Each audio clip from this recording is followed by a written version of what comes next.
Hi, Saral traders. Good morning. We are going to do the review of the Nasdaq. So Nasdaq futures, or we can do. Charts will pretty much be same. If you're trading futures or you're trading your ETF, we can look at the QQQ's ETF. So if you see, we had this bullish signal, and this went up with a gap and it kept going up. Then there was another gap that was formed, and then there's a third gap that came in. So we are in a very, very bullish sentiment after Trump's swearing in, and market is kept on going up, and now near the previous high. Let's see a little bit more. Now near the rejection point earlier, where the markets rejected, we are in a downtrend kind of a scenario where it has given a sell signal. It's finding resistance. Now let's mark this level. This level is the rejection level. Yeah. So this is the rejection level somewhere here. So markets are taking a rejection here. Now, what can possibly happen?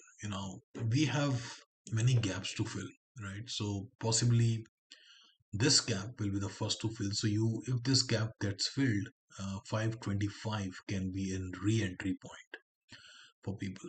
Then we have another gap here, which if it gets filled, it can take 2 to 3 weeks. But this level between the gap range, which is here, the level is going to be 518, and then the next level will be, if you duplicate it, sorry, if you duplicate this one, the next support zone per se will be, let's mark them with some other color.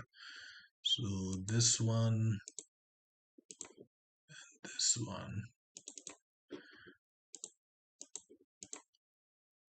will be the key zone where the markets will find a lot of buyers, my opinion. So how we are going to shape up, if we have a sell signal here, and if we continue to go down, uh, you know with this level of around 525 to 527 will be acting as a support, 24.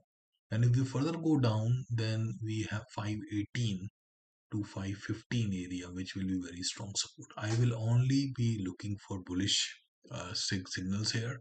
I will not like to short the markets because it can trap you. Market is in a big momentum right now. Completely change the perception. Look at this rally from the support area 499. We are already up to 535.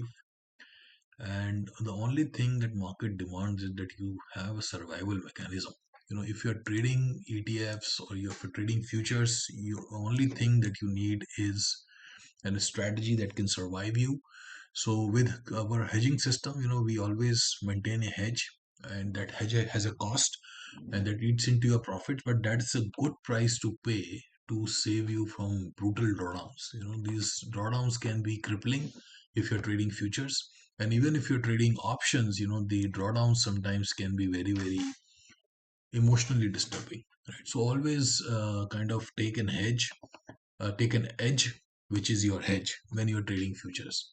So if you look at the weekly charts, on the weekly charts, we have taken support at this key pivot that was running. Let me draw this line.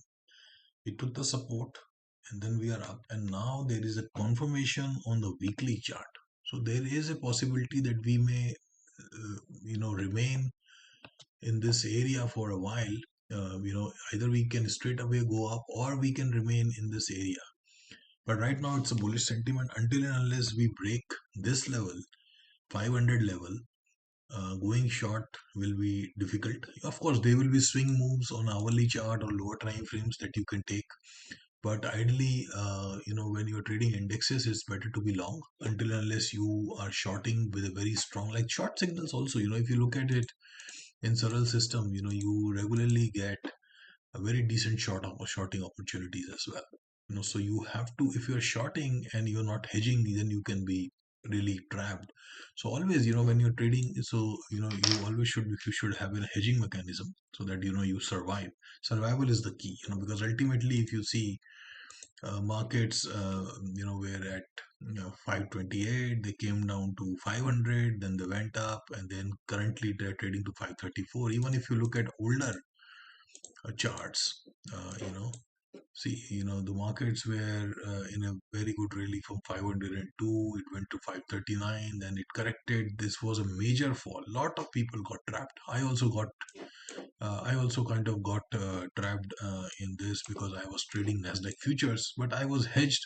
So even in this whole fall, I was able to hold on to my positions and roll over my hedges and then come out in some profit, or at least at break even, or a small profit. The trade should only have two outcomes, three outcomes. Either you make a big profit, you make a small profit, or you come out in a small loss. In no scenario you should be able to make a big loss. So let me know if you have any questions. You can always comment, and we can take it up from there. You can join our follow me on Twitter, or you can join our YouTube channel as well. Thanks.